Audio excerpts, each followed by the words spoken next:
Hello. Today we'll be covering Ecclesiastes 4. I have never read this before.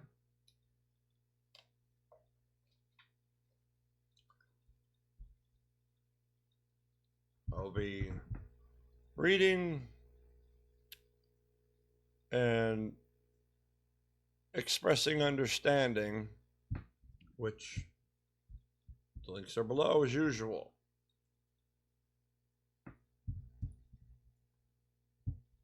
Referencing life, mostly its presence or absence, and just a real quick go over what I mean by life.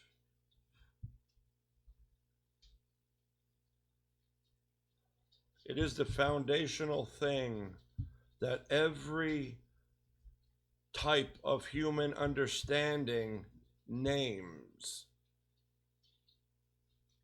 Religion, science, philosophy, every category there is arguing their own little slice of the pie, not realizing foundationally they are all naming the same exact whole.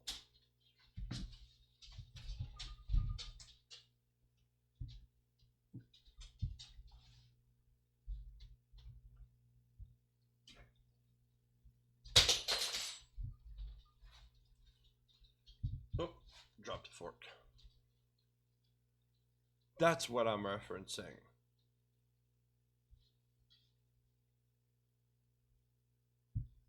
If you understand enough, deep enough, you see all things, they all name the same foundational singularities, same foundational facts, all pointing to that which is life, that which matters most. This will be evil under the sun. I mean, the point of all this is expressing evil on the earth. Under the sun is referencing the earth. My mouth is going dry.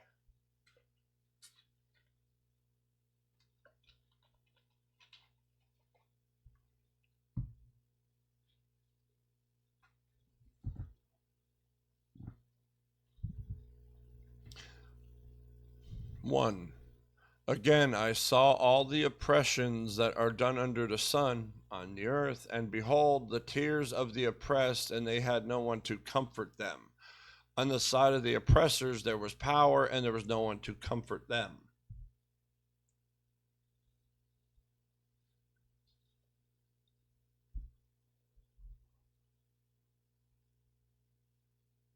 Nobody has any comfort. They're all seeking the same thing,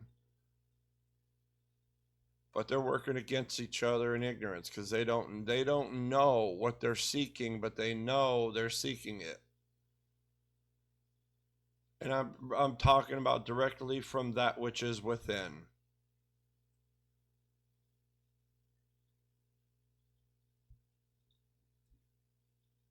Everybody knows that cliche saying, or every variation of it somehow. There's so many variations explained out there. The most understood one, the most popular one that's out there is everybody's always missing a home they can no longer go back to, or searching for a home they can no longer go back to, etc.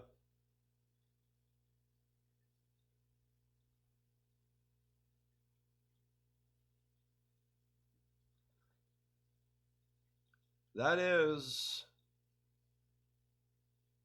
and of course they say this is the other saying of it.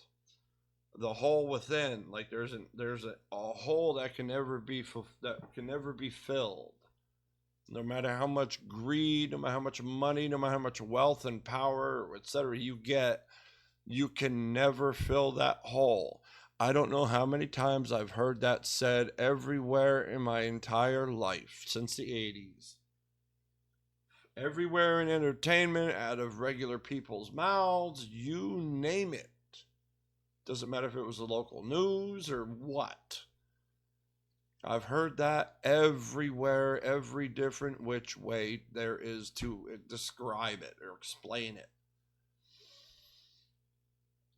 Always trying to fulfill that void within. You know what's missing? Understanding, embodiment, and harmony of that which is life itself.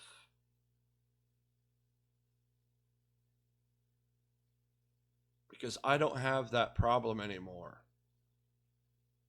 I don't feel any emptiness inside anymore.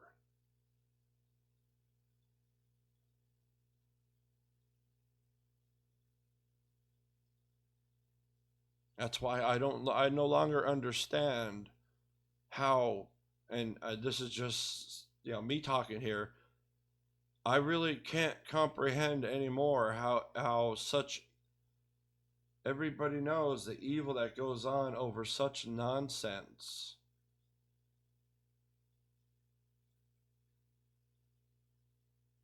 I'm not going to get into that, but everybody knows, doing evil things even for money. And it's like, once you understand life itself,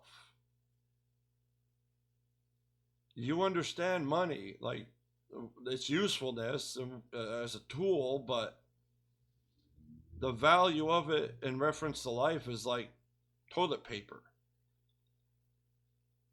It's just a tool. It doesn't do anything. And if you use it in service of life, life determines its worth. If you go after it in absence, well, that's when people do wrong for all the wrong reasons. And what are they doing all that for? What is everybody, even the people that are doing wrong, what do they do it for? Comfort, enjoyment. Foundationally, what's anybody do anything for enjoyment for? To fill that void, to just feel that enjoyment, pleasure. But what's the point of it all? To stay that way, to fill that void so it never goes away, right? So you always feel that, you're always seeking that next level of enjoyment. And yet it comes and then it goes again, and that void remains. I've heard that said many times, especially by those with substance abuse. And forgive me if I'm going on. This is like literally the third time I've recorded the intro because I keep rambling on, but this is important. The way to fill that void is simply to understand and be in harmony of life, that which matters most. Everything else is secondary. I don't mean secondary of importance. Yes and no. It's hard to describe. Everything else, again, just like that, asking ye shall receive. If you understand and you just be with life and just that which matters most in every way you can possibly do it,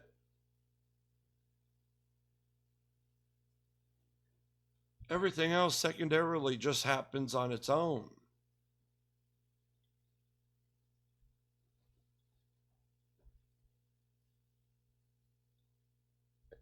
It's like you're not seeking fulfillment anymore. You are just being with life. You're just living in life.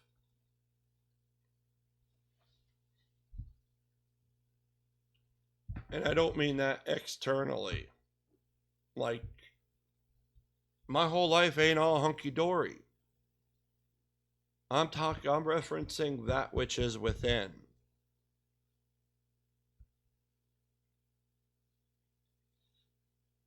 because I don't use external anything to determine that which is within. That's the inversion of the way I am. I am within first, and that outward. That influences the body. Just like you get emotionally triggered, emotionally overloaded, and somebody starts crying. Where does that originate from? It originates from that which is within. It doesn't just appear out of nowhere.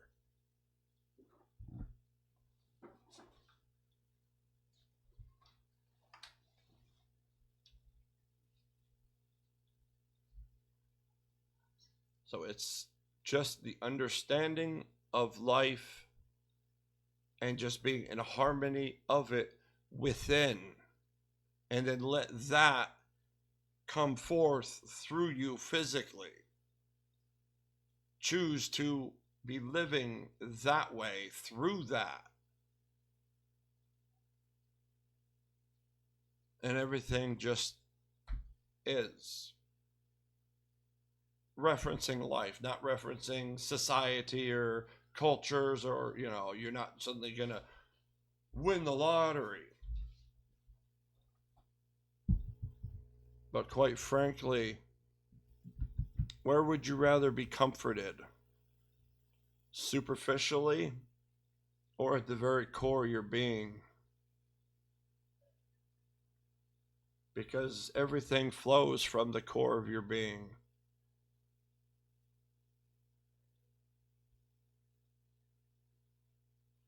That's where everything comes from. Not everybody processes it that way. I do. I always have. That's a choice I've never had.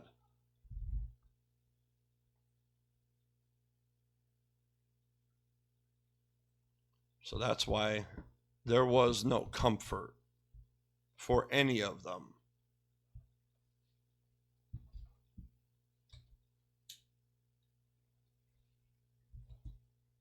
One was denied comfort. The oppressed were denied comfort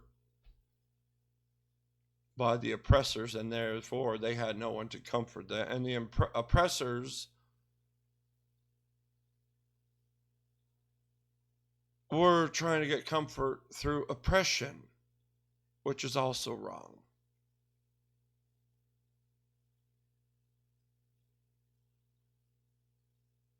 Two things working against itself. Two things after the same thing.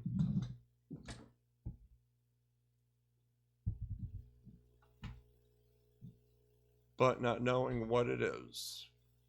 All right, moving on. Before I start explaining, I have to start over again, because if I don't want to sit here and explain. That was important. That was very important, but I kept going too long. It's like, okay, that was a little much for just the opening, but that was important.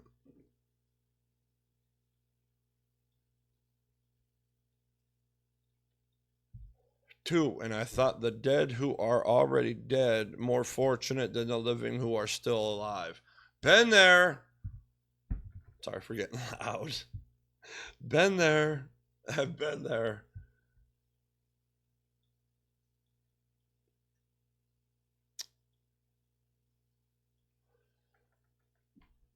That's basically saying when suffering becomes so much to care, when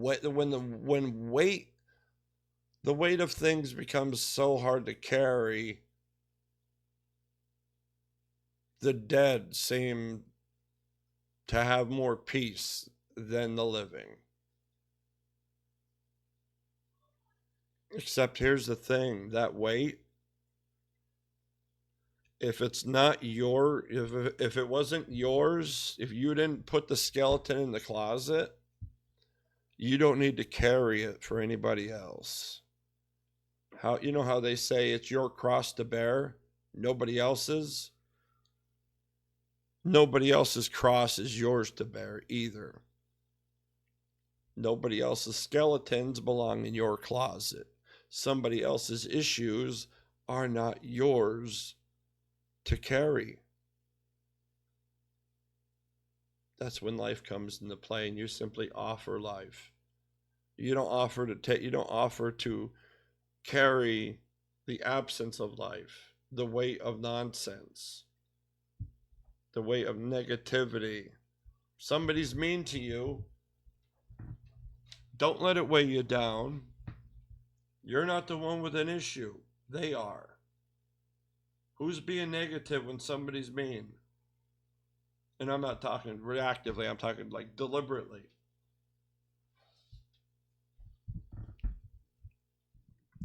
Who's being negative? Who's being an absence of life and expressing something that is not worth a damn even speaking on? Not the receiver. So don't carry that weight. If somebody's opinion of you is negative and it's not constructive, it's just in complete negativity and absence, don't even pick it up at all. That's just people throwing around wasteful garbage that does nothing but tear away.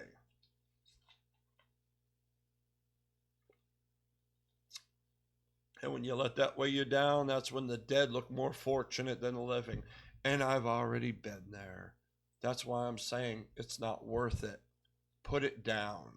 The only thing you're supposed to do, kick the frickin' door down from your closet and take accountability for your own skeletons, because that hollowness gets fulfilled when you take, especially when you take accountability for your own skeletons in reference of life. Your own bads, your own negativity, your own mistakes, your own burdens, your own weight.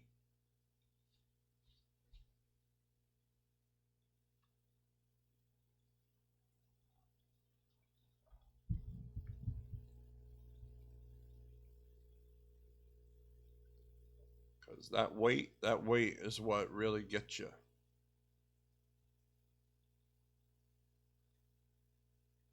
Three, but better than both is he who has not yet been and has not seen the evil deeds that are done under the sun on the earth. Yes. It's saying it is better to not be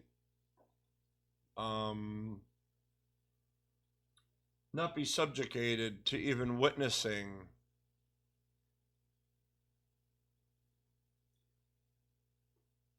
the evil that is done on the earth. To not see the oppression on either side of the oppressor or oppressed. It's better to be pure than to even witness that, basically. Because that absence is not even present at all.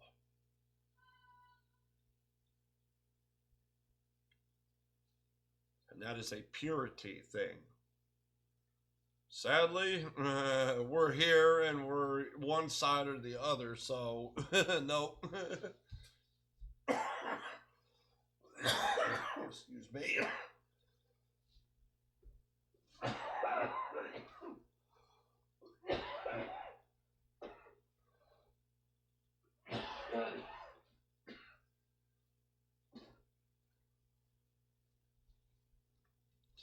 And since we are here, that is why nobody is perfect. It's all one side or the other.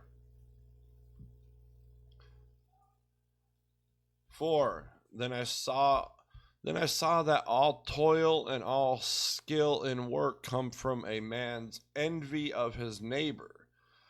This excuse me.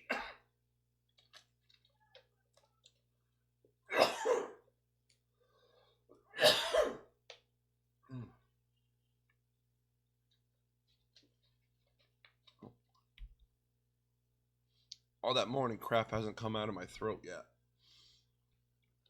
4. Then I saw that all toil and all skill and work come from a man's envy of his neighbor. This also is vanity and a striving after wind.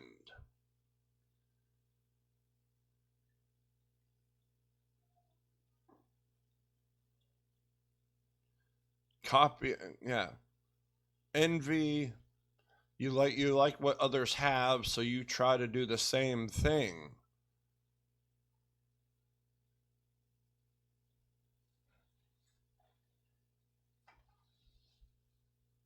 Which is vanity.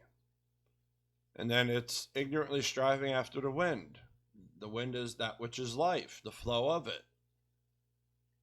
You're looking at the wrong thing. You're trying to get fulfillment from your neighbor, from others, instead of from the wind, from life itself. You are seeking fulfillment in the wrong place. You're still seeking fulfillment, which is striving after the wind, striving after life. But you're doing it in the wrong thing. You're not striving after the wind itself or life itself. You know, the wind is life itself in that reference there.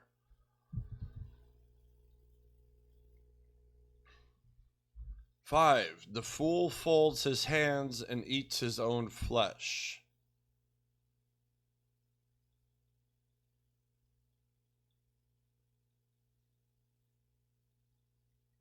Yeah. It's self-centeredness. That's basically what it's pointing to. Folds his hand and eats his own flesh. His own, he only eats his own flesh as in his own toils, his own work. It's all for the self. Therefore, you work for the self, you only serve the self. That's all you're going to eat is the self. And it's calling it a fool right there. Because again, in life, you're not eating your own flesh. Your service is not for yourself. Your service is for life. And yourself is a secondary, or it's a byproduct after that. And yet it's more than even if you put yourself first. That's why I'm sharing.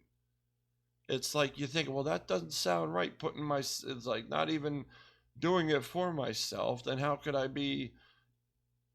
get anything out of it? And yet you get more out of it than even if you were for yourself. That's how it's not understood.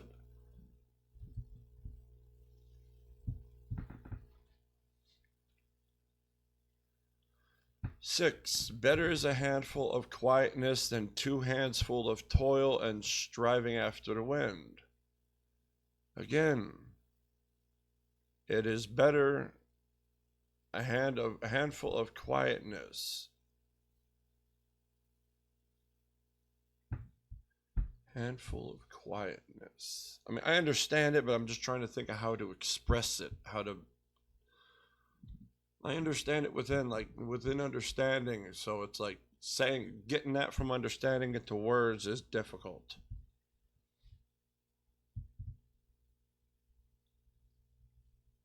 Because understanding is, I got to look up that word again, impersonal or impartial, or I forget the word. And expression is personal. Is that personal? I forgot to look it up because I mentioned that yesterday. A handful of quietness.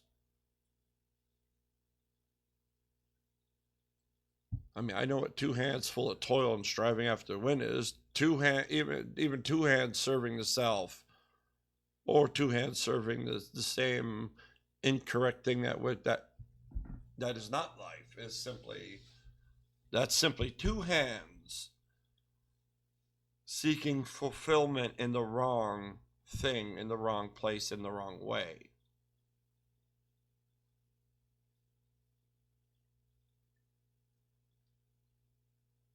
That's what Yeshua even mentions.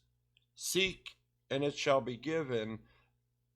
Or no, seek and you shall find, ask and it shall be given. Again, the flow of life.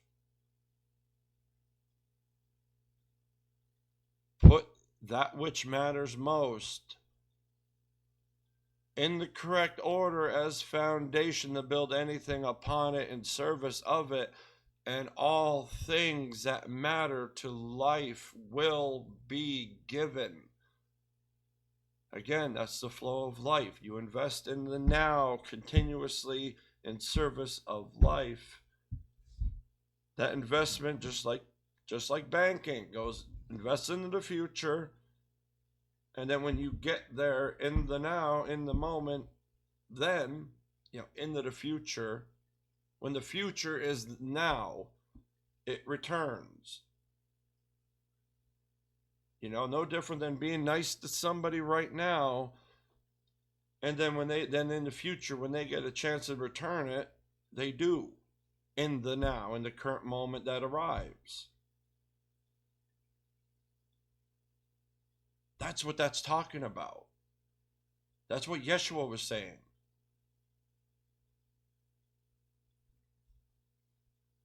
The structure of life.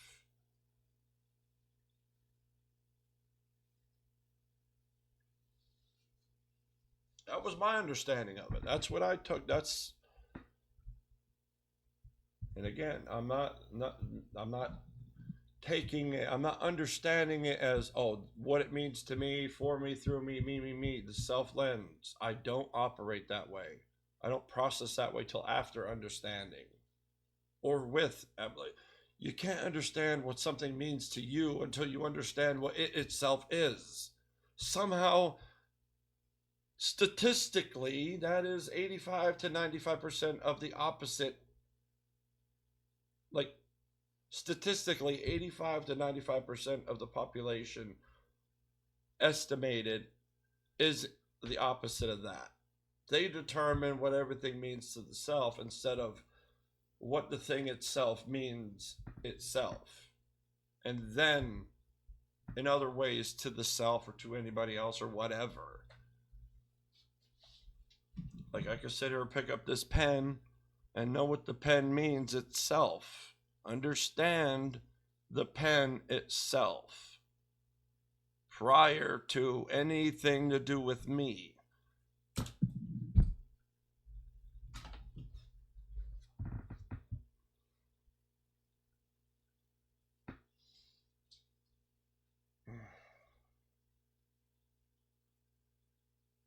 Give me a moment. I'm getting worked up. Because when I start expressing that which is within, obviously, I have to be in the moment of that. And I'm starting to get carried away, so I'm just going to stop for a moment and have some literal silence, singular, just silence within.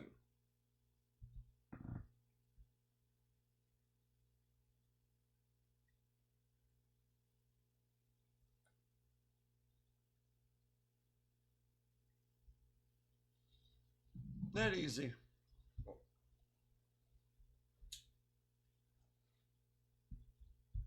I get worked up and I start getting ramped up, and what is that?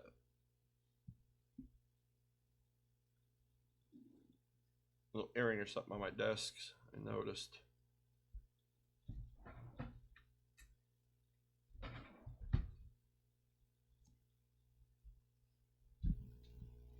There's a lot of referencing from that to that which is within in life here, so I'm going to slowly get ramped up, and I'm literally just stopping that right now. I'm not going to edit it out or nothing. This is,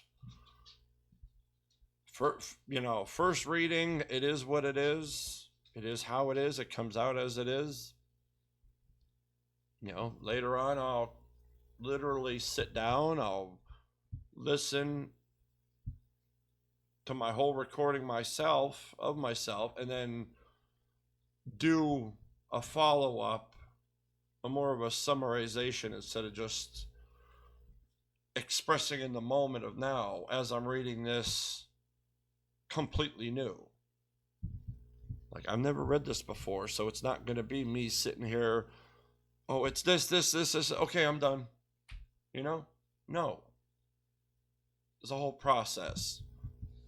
And I'm not going to edit any of it out. I'm going to leave it as it is. All right, so better is a handful of quietness than two handful of quietness. I understand it, but I can't explain it.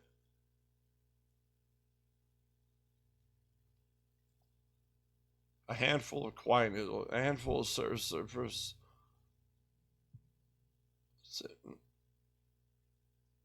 You know what? I'm moving on before I start explaining all over again. 7, again, I saw vanity under the sun. Okay.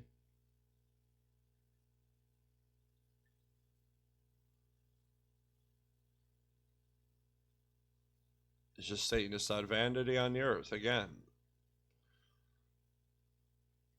It's got nothing else to go. Maybe it attaches to 8. So 8.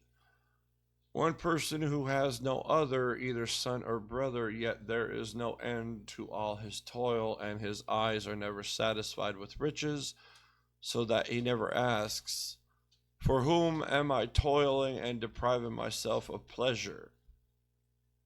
This also is vanity and an unhappy business.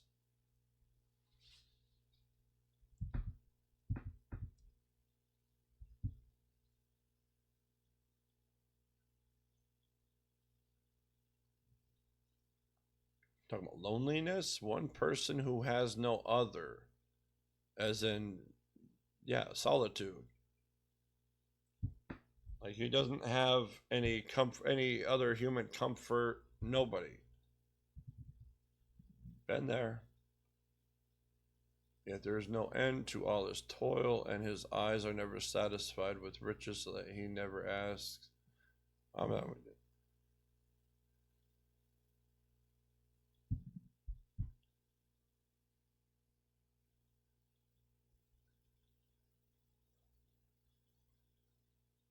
Well, yeah, I mean, if you have no comfort at all, then you're never satisfied with riches.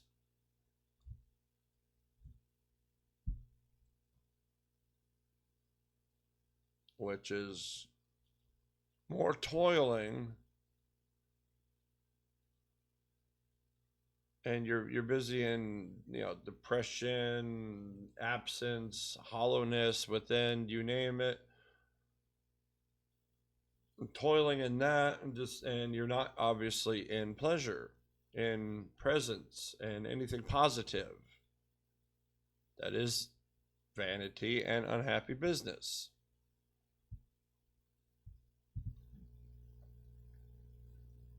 9, 2 are better than 1 because they have a good reward for their toil.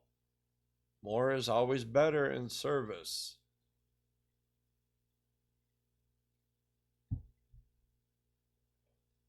Again, life is that which matters most. Most, not opinionated, not regarding this or that. Life is that which matters absolutely most. Period. Period. End of discussion. So yes, the more, the better. Because there is no absence. There's no negativity in it. The good rewards come from in service of life. That even in something indirectly that is based on the foundation of life. You have to build anything on the foundation of life, in service of life. As long as everything that follows that, every layer that follows that stays aligned to the same foundation, it's always better. The rewards are always in service of life. More is always better. Whereas you got more people boasting your ego, that's not good in life. That's worse.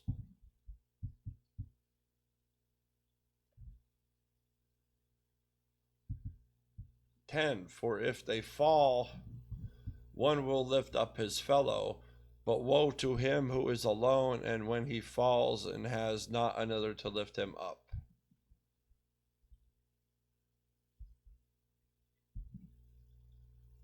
Self-explanatory.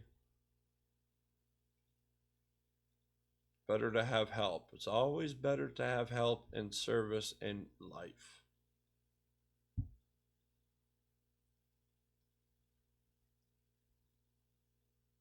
Yeah, woe to him who is alone when he falls and has not another to lift him up. Been there. Because again, like I mentioned earlier,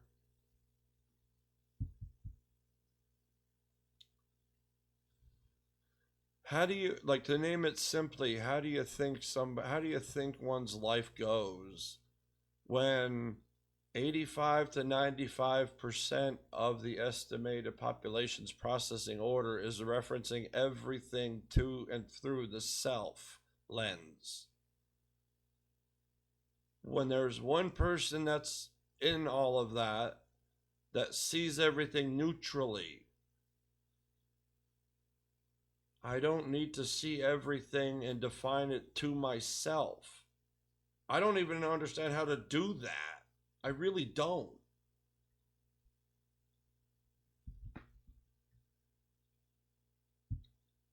I always understand the thing. I always analyze everything within understanding itself first.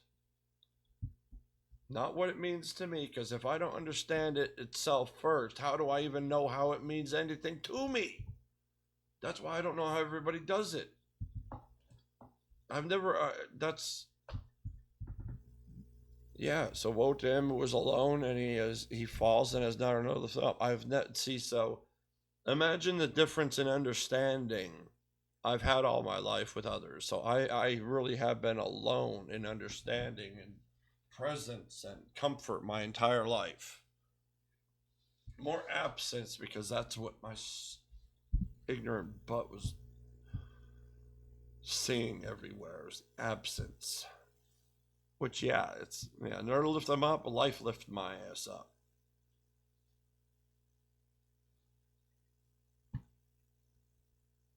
$11, again, if two lie together, they keep warm, but how can one keep warm alone?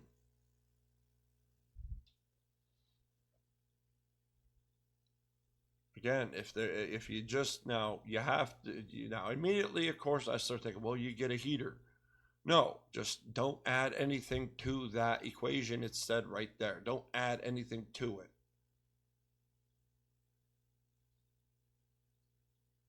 Like, don't add how can one keep warm alone? Oh, light a fire. No, don't add anything like that to it.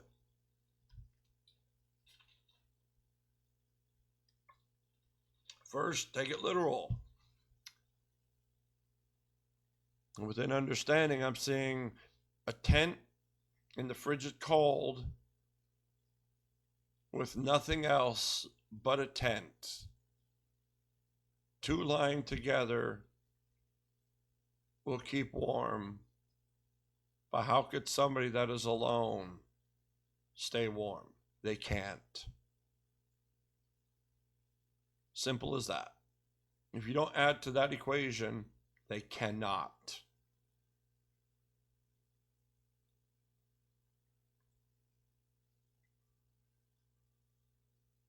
And again, then they say that deep down to put that in reference to a deeper reference, life reference. If two lie together, if two are in harmony together with life, warmth comes from that, warmth of life. Even more. But how can one keep warm alone? Referencing that which is within. By being with life, because then you're not alone. You're really not. Not at all.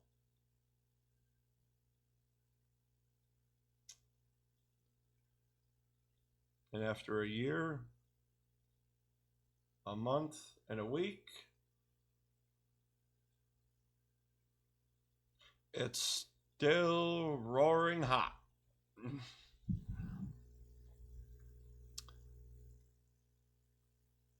12. And though a man might prevail against one who is alone, two will withstand him. A threefold cord is not quickly broken.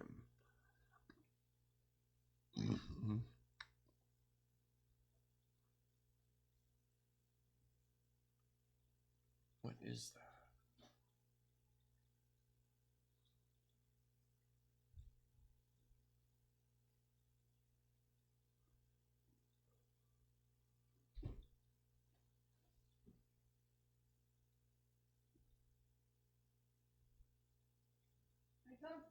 No. Yeah.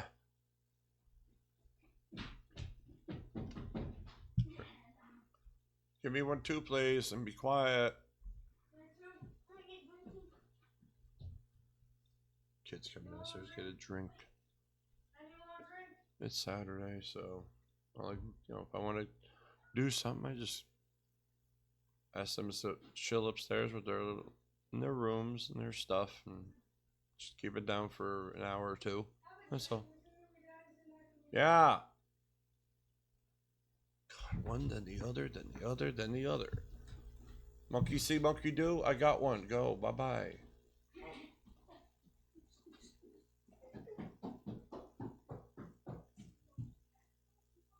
I hate disruption when it's important. When it's something important and it's nonsense, I'm annoyed. That's okay. And now they're going to be loud.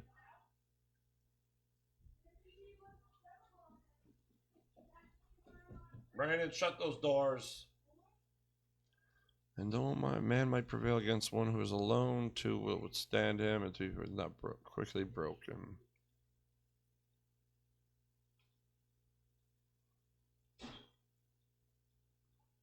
I mean, yeah, that's, you're talking physically. Yeah, I'm just thinking what else that means.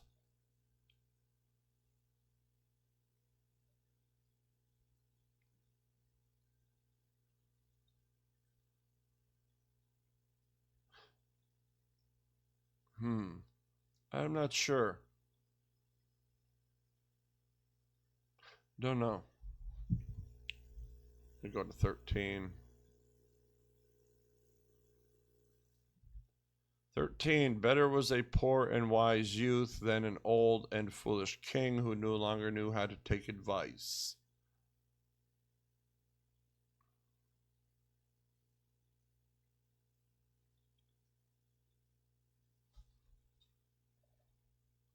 Poor and wise youth. Again, the thing about poverty is it has, because the superficial value and ignorance and illusion of things has less direct influence on deluding the person and falseness. The poorer you are, the more poverty-ridden you are, the more of the very functions of life you're aware of, you're living in, embodying, etc. It's like when you're poor, you don't care about superficial things, really. I mean, you do in ignorance, but it's like you care more about the things that matter most, foundational things. Shelter, food, clothing, necessities of life, necessities of living. When you're more present with the foundations and not the glitter and the crap thrown on top of it that everybody seems to value more than the foundations are built upon, that's life. You're with the foundations, just like a car. Again, I keep using that reference because it's the easiest thing. Take away the frame of a car, and are you going to go down the road? You could cover it in all kind of pretty things, make it look all fancy and high tech and everything, but you take away the frame, the foundation of the vehicle, and guess what? You got a hunk of crap that looks nice, that has no function, no purpose at all.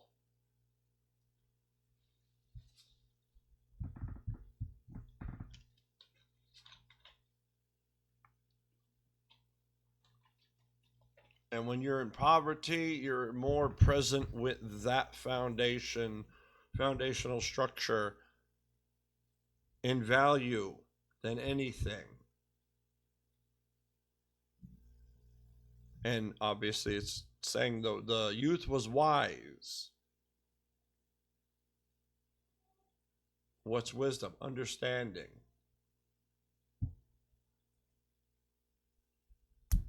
And it says right there. Yeah, foolish king, because he's probably, full of himself. Power, ego, nonsense, luxuries, you name it. Not knowing and understanding that he wouldn't even be without the foundations that are present before him. And what are those foundations? If there's no people, you are no king. Without a king, is there a people? Yes, there is. Hence, inverted. Who no longer knew how to take advice. Again, ignorant fool, self-centered, close-minded, close-hearted, you name it, close-spirited, self-centered, self-boasting. You're not open to advice means you think you know it all. You're not open to further understanding.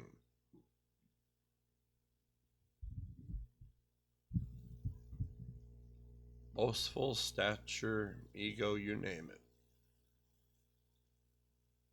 That's why it is better to be with the very foundations that allow for living to happen, to function, to understand the life that is below them all, allowing it all to happen properly if you're aligned in understanding. 14, for he went from prison to the throne, though in his own kingdom he had been born poor.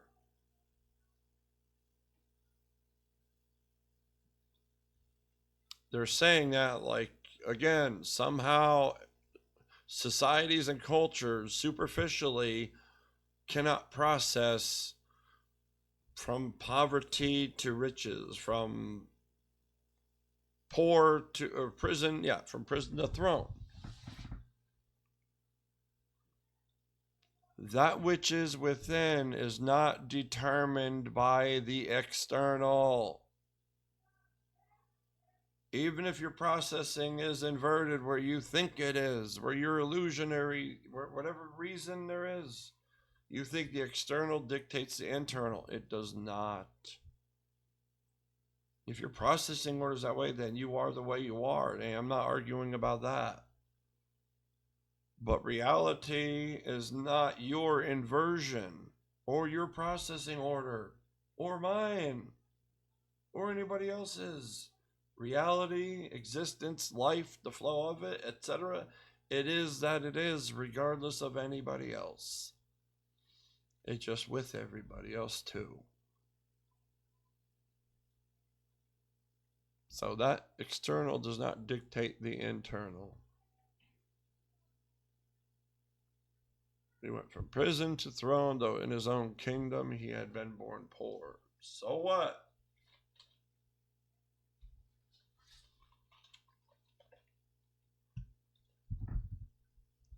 It's expressing it like it's he was born like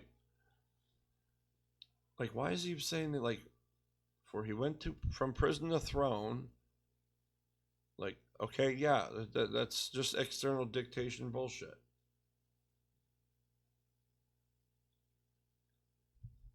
It's like, so what? Prison to throne. Again, you could change your entire life around at a very moment's notice, just like that. Living from within, outward. Nothing at all dictates that which is within, but two things. Well, three. You, life, and the creator of it.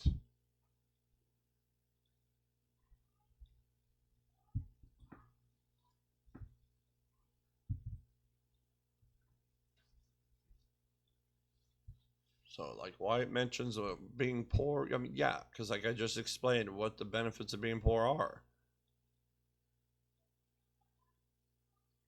Would that make the best king there is? Yeah. Because it won't be in service of self, it'll be in service of that which matters most. And what does a king supposed to serve? That which matters most, the people, life, etc. 15. I saw all the living who move about under the sun, along with that youth who was to stand in the king's place. Oh, okay, they're now talking about David now.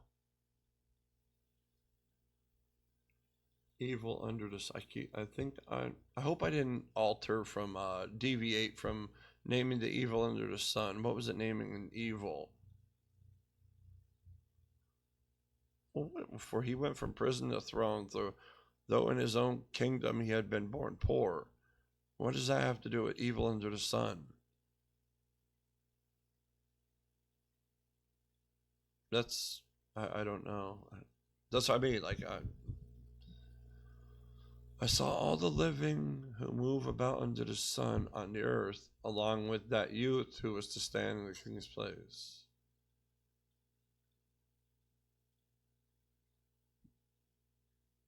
But yeah, that's just a statement.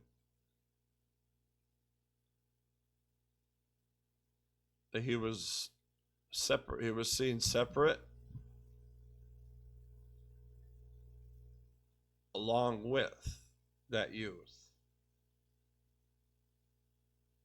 And the last one, 16, there was no end of all the people, all of whom he led, yet those who come later will not rejoice in him. Surely this also is vanity and a striving after wind.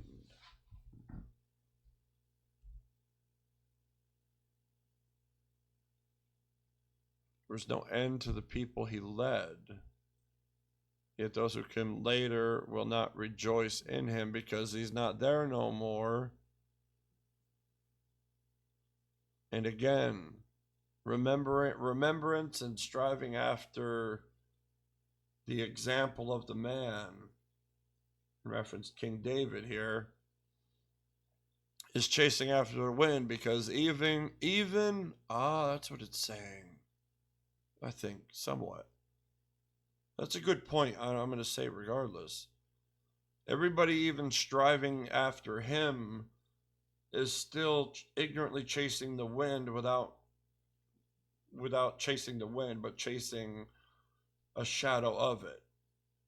Basically, imitating and chasing after a person and their example and etc. and their doings, instead of the foundational that's all in service of life.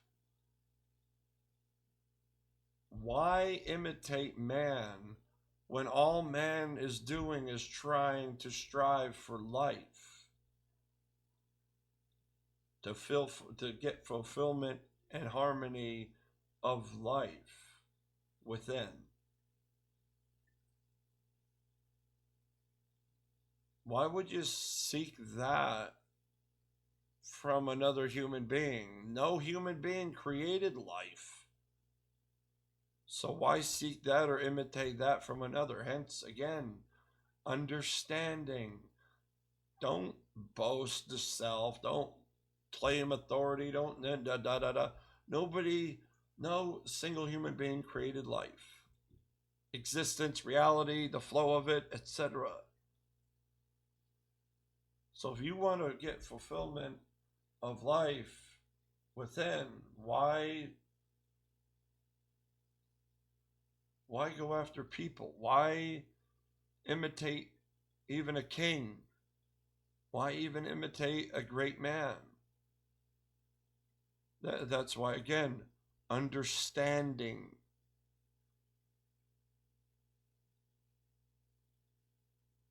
Because once you understand, you could understand everything about the king, King David. But the point is to anything that is, oh, he did this great, so I'm going to do it. No. You analyze what he, say one thing he did, and you look at what made it great. What was in service to, even if he didn't know it. And you keep searching and digging until you get to that understanding, foundational understanding, that it was in service of life and not himself. Those are the things that matter most. That answer, that foundation, is what you strive for. That is what you understand, not a person. You understand the point. The point of life doesn't stop at a person or their reference. It doesn't ever stop. It just keeps flowing in itself in life.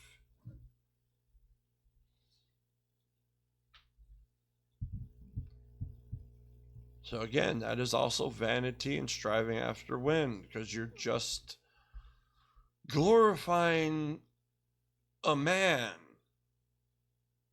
not glorifying the deeds done in service of life. That's a whole nother ball game. You think you're glorifying a man, you're not. It really is a disservice by not glorifying the deeds done in service of life, because that magnifies it beyond understanding. Because life is so much, and it is everywhere and infinite, and even one little interaction with life is just no different than two strangers just not being present and arguing with ego and opinions, but two people present together in life and not arguing or struggling or projecting anything on the other. Just two people that are present in the moment for each other in the presence of life, and just that's all it is. That is so much more. Even a 30-second interaction with a stranger with no projection, no weight thrown around, just life expressing itself, is so much more than is superficially understood or ignorantly understood, however you want to put it. And that is the whole point of expressing and sharing understanding. Because understanding, it's not dictatorship.